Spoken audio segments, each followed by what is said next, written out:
I'm Tommy Salmons. This is Year Zero. Who is Jarrett William Smith?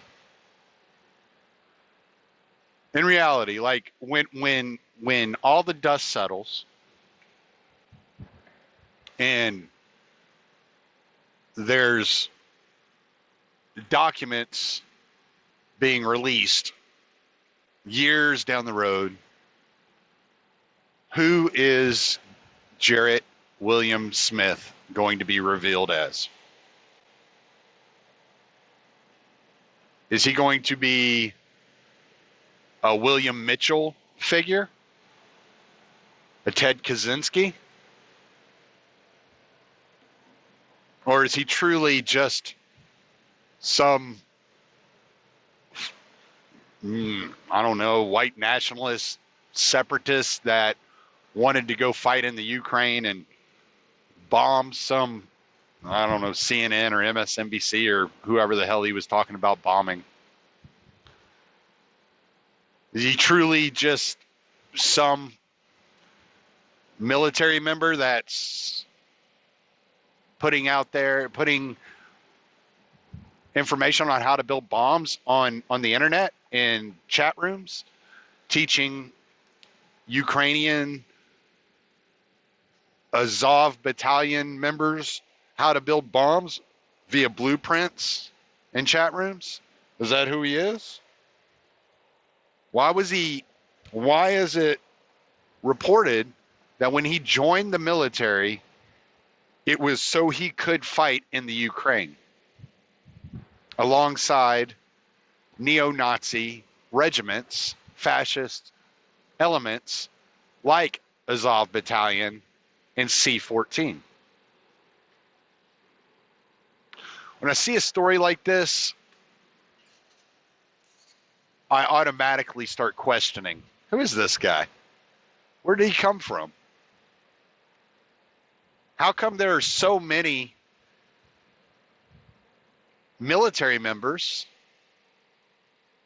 I think I read it was like 14 military members that have been arrested on suspicion of teaching the Azov Battalion how to build bombs and wanting to go fight in Ukraine against the Russian separatists in Kiev. I know Kiev was part of the Soviet Union. The Ukraine was a Soviet nation. And I think Kiev, if I'm not mistaken, it was something like 90% of the citizens of Kiev identify as Russian and not Ukrainian. And for some reason, the U.S. feels it's their business to arm, fund, and train the Azov Battalion and C-14 members in order to fight the Russian separatists of Kiev. National security, I'm sure. Certain that's going to be the call. It's going to be a national security issue, as we are want to talk around here. But why? And it makes me think of Operation Paperclip after World War II, in which the CIA whitewashed Nazi officers and scientists' backgrounds in order to smuggle them into the U.S. and give them government positions. MK Ultra was started based upon these scientists and officers being smuggled into the U.S.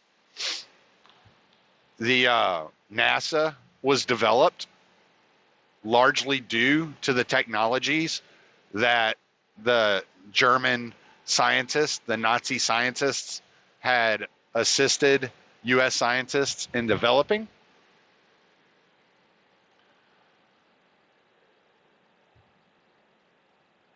And the clandestine operations ramped up sufficiently as these now American intelligence assets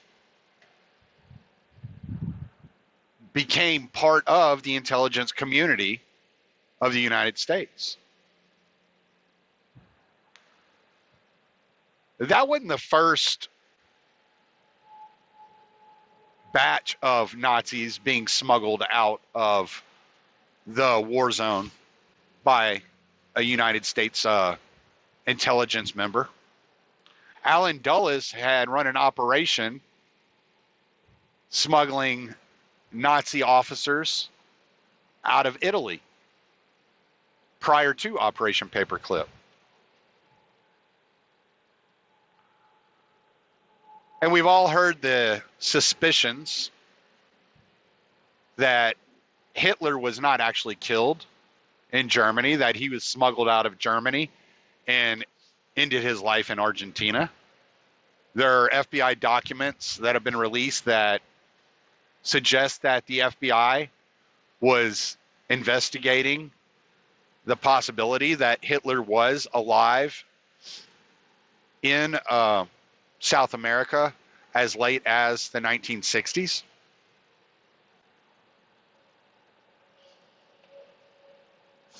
But why? Why do you think that the United States government would go to war, killing millions of people in World War II, only to adopt the exact same ideology within its permanent government structure, within its shadow government structure that the Nazis had been using in Germany?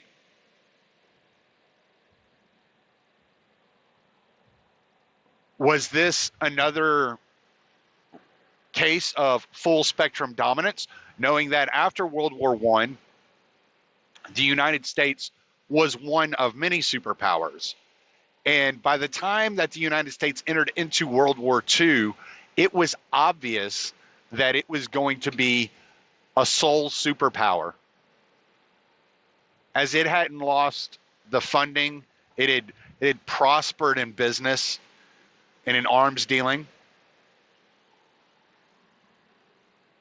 Britain was losing their hold as a superpower. France had lost their hold. Russia was doomed to collapse. Plus, it had lost several million people in battles on their border with the German soldiers. And here comes America to the rescue, flying in. And things got bloody for America. And there were a lot of men that were killed, but it was nothing compared to the devastation that Russia faced, or the Soviet Union at that time faced. It was nothing compared to what Britain had faced, or what France had faced, or what Japan had faced. And if they could just get Germany out of the way, they were going to be the sole empire of the world. Everything was going to end and begin with the United States.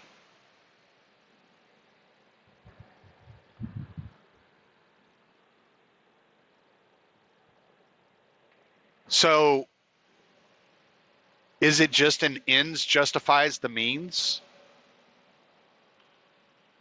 That the arms race and the space race and the clandestine operations and the possibility of developing a brainwashing drug and a mind control drug was worth the evils and the illegal activities that were used to become this sole empire of the world, the sole superpower? I would say, yeah, it's very much a utilitarian outlook that, hey, we got to do what we had to do in order to defeat Nazi Germany and put our rubber stamp in and make sure that we come out of this virtually unscathed as the top industrial power, as the economic center of the world, as the top military power of the world. We have to ensure that Nazi Germany falls. And what better way of ensuring that than to lure the Japanese into attacking the United States, given that public sentiment was to stay out of the war. World War I was supposed to be the war to end all wars. The American people didn't want to lose more of their sons and daughters in World War II. They didn't want more of their children to go to Europe to die. So a plan had to be concocted to lure an attack onto the United States, to give the United States an excuse to enter the war. So the United States began to lay sanctions on Japan. And they left some of their older Navy vessels at Pearl Harbor while drawing out their more modern, more expensive, more technologically advanced naval vessels. And cables were coming through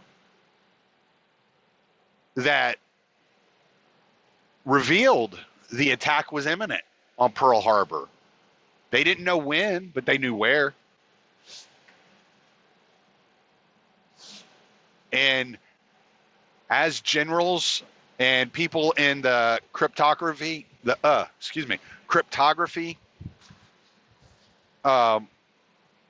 links of government were sending this intelligence to the CIA and to the White House, they were told to stop sending this. They didn't need this information, that it was worthless. And the attack was allowed to happen. This gave the United States an excuse to enter the war, only to fight Japan, but it was an excuse. And today, very few people say that we had to enter the war to fight the Japanese. No. Everybody says we had to enter the war to stop the Holocaust. But that was not the excuse used. Actually, America entering the war ramped up the Holocaust. It's very possible it wouldn't have been near as bad had America stayed out of the war. Was this full spectrum dominance? Was this the American idea to become the world's superpower?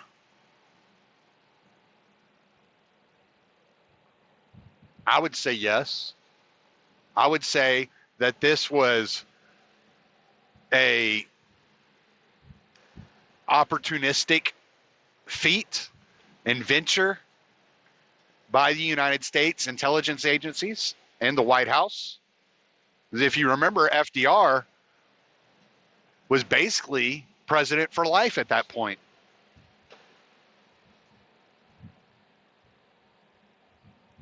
So I would venture to say that the intervention into World War II was an opportunistic act in order to become the sole superpower of the world. and that Operation Paperclip and working with the Nazis was a utilitarian outlook, that the ends justified the means, that by any means necessary, communism had to be defeated. And by this time, the intelligence agencies were acting in clandestine ways, a lot of times without the knowledge of the White House. And this is where the compartmentalization of the intelligence communities began. Everybody was on a need-to-know basis. If you weren't directly involved with an operation, you did not need to know.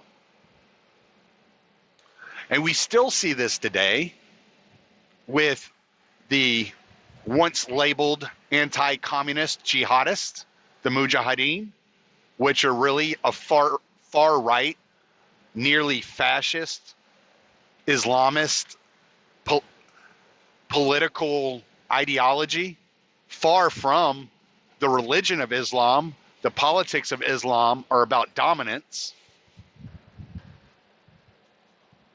just like far from the religion of Christianity. The theocracy of Christianity is dominance, which is why you had eras like the Crusades.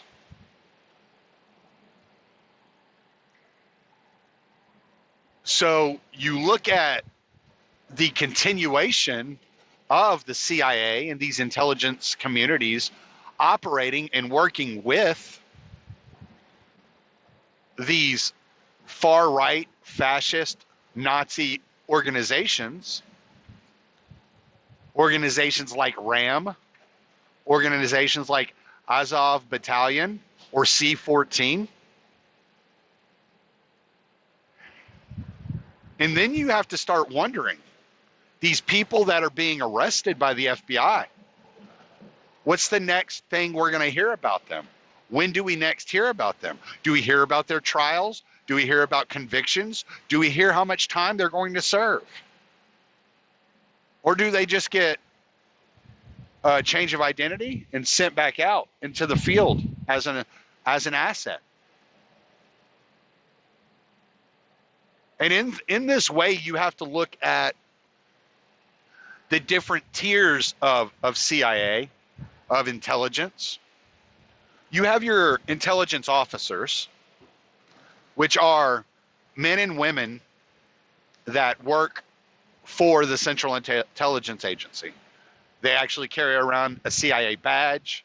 They are employed by the CIA. Then you have contractors. All right? And these are contract assets or just contractors. This is what you had with like Edward Snowden. Okay? They work for a company that is a sister company, such as like a Blackwater. You had Edward Snowden was in this field. You also had in the 60s, a man by the name of Frank Sturgis was in this field. He was affiliated with the far-right anti-Castro Cubans. And they were much more fascistic in their line of thinking as well. They had organizations like the DRE. I think it was called, the United States had labeled it the Cuban Student Directorate.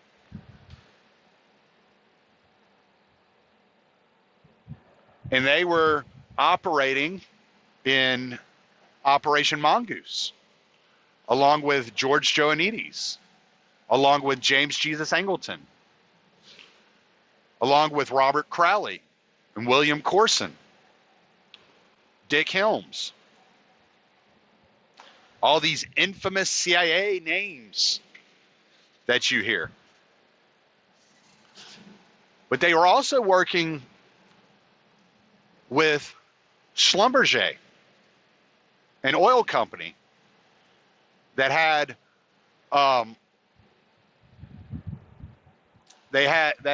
had offices in Houma, Louisiana, about 45 minutes outside of New Orleans. And Schlumberger was running guns into Louisiana for the anti-Castro Cubans being trained on Lake Pontchartrain. And Kennedy sent the FBI into Lake Pontchartrain after the Bay of Pigs had failed to shut down the training grounds. And there you run into people like David Ferry and Lee Harvey Oswald.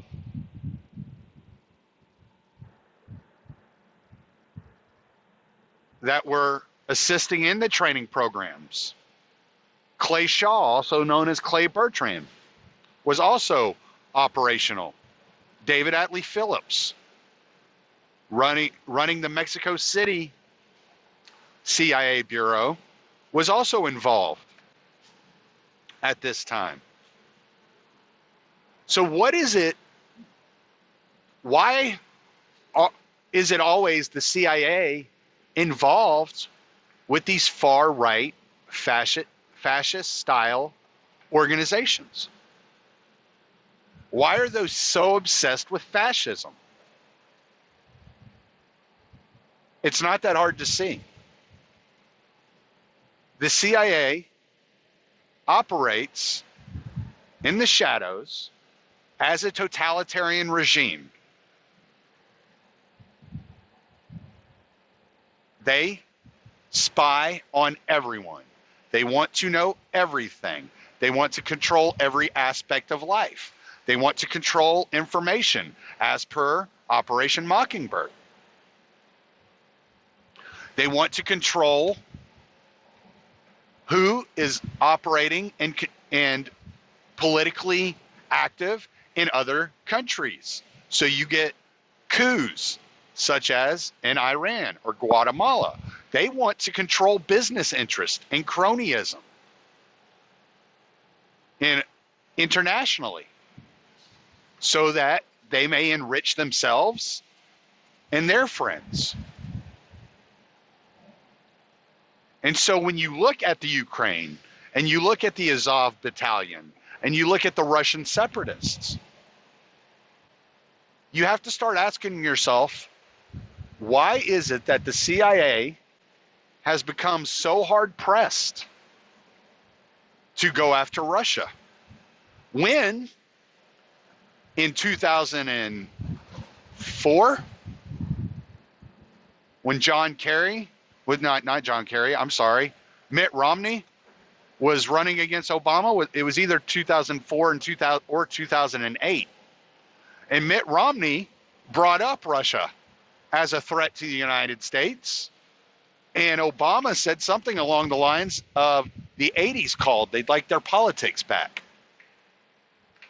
At that time, it was considered a joke. Hillary Clinton showed up with a reset button to reset diplomacy with Russia. Yet today, every Democrat suddenly believes that Russia is the biggest threat to democracy and that it justifies propping up fascist regimes. They don't look at history and say, well, we worked with Stalin to overthrow Hitler, and then Stalin became this massive threat and this genocidal maniac. Maybe we shouldn't be doing this anymore. Because Trump is so much worse than genocide. Trump is so much worse than murder. Full spectrum dominance is so much more important than peace.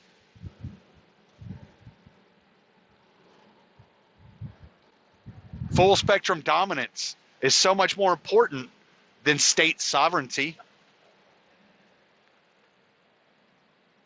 And I know in a lot of cases, we feel as libertarians that we're out on the fringes, or as anarchists, whatever you want to label yourself.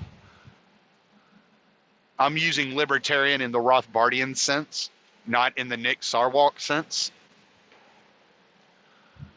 And we feel like we're out on the fringes, and we are almost forced to choose by the more binary thinking that, well, if you're not agreeing with the Democrats, then you're agreeing with the Republicans. And if you're not agreeing with the Republicans, that you're not agreeing with the Democrats. And I just completely deny all of that. But I also am willing to admit that given the power that the intelligence community has had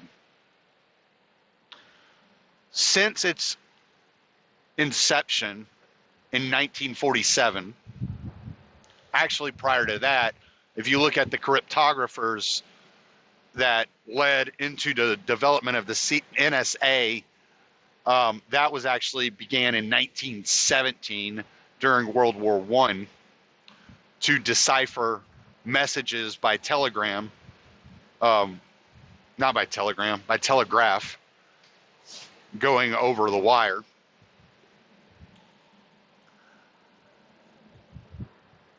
And you have to start wondering how much of what we are believing and what our thought process is determined by the intelligence community and the propaganda that they are espousing and putting out there. And I say this because I look at these known fascist organizations like RAM or like the Azov Battalion or C-14. I look at Operation Paperclip. I look at the Mujahideen. I look at the DRE. I look at the Contras. And all of these groups, I look at Pinochet. All of these groups, all of these people, all of these dictators that the United States tries to prop up and to use to their benefit have very fascistic tendencies as far as they are very organized. They believe that society should be nearly militant and organized at every structure based upon whatever ideology that they espouse to, whether it be Islam or military ideologies or whatever, or free market ideologies or whatever you want to say.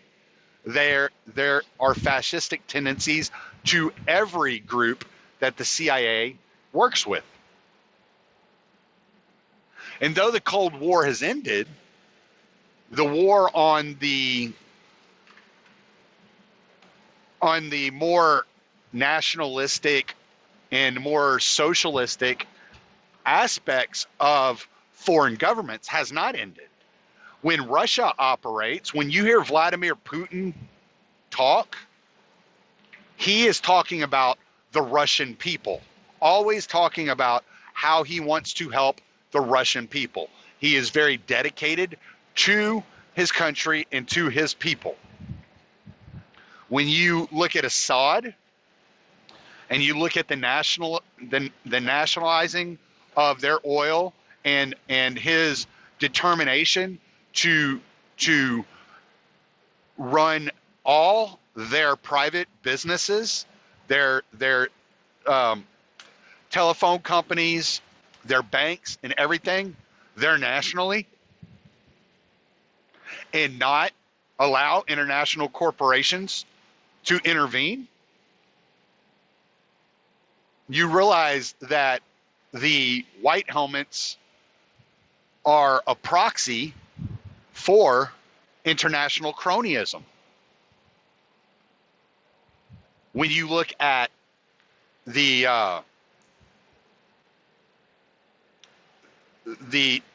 Iran coup in 1953 and how it was about nationalizing their oil and their resources in order to enrich the country and stop the famines and stop the starvation of the Iranian people, and how the US, the CIA went in there to overthrow that regime, to place a puppet regime in there that was friendly to United States and British business interests. You have to start wondering, is the entire Russia scandal, the entire Russian ordeal, is it all based upon that in 2011 they ran out all the international bankers out of the country? That they're not allowing international corporations to operate outside of the rules of Moscow? Is it because they won't allow the CIA and its business interest to get rich at the expense of the country of Russia? Is that what the problem is in Venezuela as well? How about North Korea? China?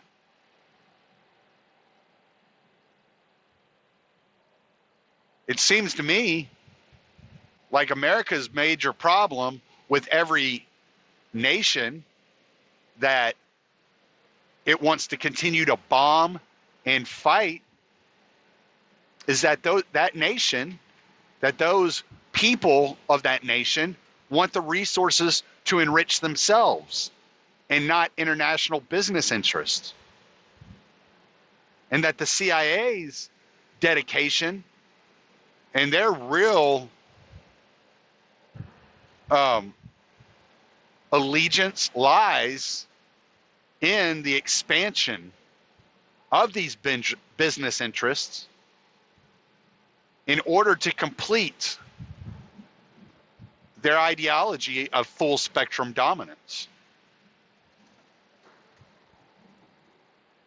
So when you see or you hear these Democrats defending the CIA, just ask them, why are you so friendly with fascists? I'm Tommy Salmons. Late.